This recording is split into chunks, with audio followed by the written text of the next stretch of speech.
मामुपेत्य पुनर्जन्म दुःख्यालय मम अशाश्वतम। यह संसार दुखालय है, अशाश्वत है, और दुखालय में आएंगे तो दुख होगा ही। जैसे समुद्र का पानी कहीं से भी पियो खारा ही है, आप मद्रास में पियो या मुंबई जाकर पियो खारा ही है। गंगा का पानी कहीं भी पियो मीठा ही लगेगा। तो यह दुखालय है, यहाँ दुख ही मिलता है। कितना मिलता है महाराज? आपने सुना ना 84 करोड़ की जो 84 लाख की जो योनियां है, शास्त्रों के हिसाब से लगभग 200 करोड़ वर्ष बीतने पर मनुष्य जन्म प्राप्त होता है। कितना लंबा सफर। जन्मत मरत दुख होई दुसह दुख होई। कितना दुख होता है? आपके शरीर से आप जिंदा हो और चमड़ी उधेड़ी जाए तो जितना कष्ट होता है उतना ही कष्ट आपको हमको जन्म लेते समय होता है, जब माँ के गर्भ से हम जेल से बाहर आते हैं। इतना कष्ट सह के हम आए। इसीलिए संत महात्मा जन घर द्वार सुख सुविधा मान प्रतिष्ठा संसार में जो कुछ भी है सब छोड़कर ईश्वर को पाने में लग जाते, क्योंकि बार बार वही दुख। जैसे सूकर को ना, जो सूकर समझते हैं, उसको गंदगी में रहने की आदत से हो गई, उसको गंदगी अच्छी लगती है। ऐसे हम लोगों को दुख में रहने की आदत हो गई है। ये संसार ही अब अच्छा लगने लगा, जिसमें दुख ही दुख है। कितने लोग हमारे सामने हमारे घर से चले गए ना, बाबा गए, दादी गई, पिताजी गए, माँ गए, और जब गए तब हम रोए। तब हमको लगा संसार में कुछ है नहीं।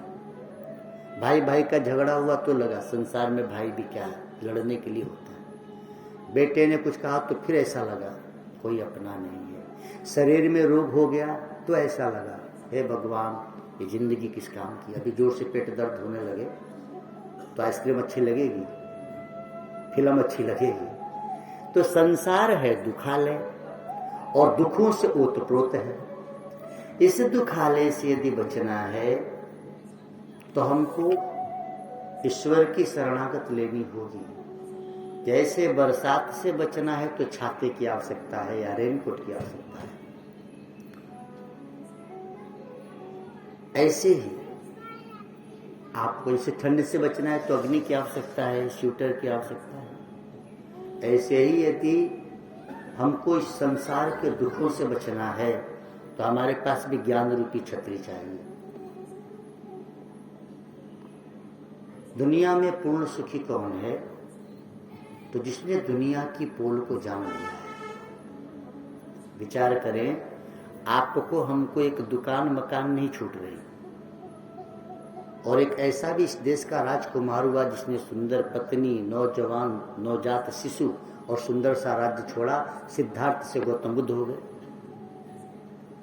उस जमाने में पता न कितने राजाओं ने राज किया, किसी का नाम हम नहीं जानते, लेकिन उनका इसलिए जानते हैं कि वह सदा के लिए इस दुख से पार हो गए, सदा के लिए इस राजकरण से पार हो गए। यहाँ जितने लोग बैठे ना, आप और हम सब कभी न कभी राजा थे, बने होंगे, कभी न कभी भिखारी बने होंगे। ये चल रहा है 200 करोड़ वर्ष में। सोचो हम लोग क्या क्या बने होंगे। तो ये लंबी यात्रा से यदि बचना है तो भगवान कहते हैं माम उपेत्य पुनर्जन्म, तुम मुझे प्राप्त हो जाओ ताकि तुमको पुनर्जन्म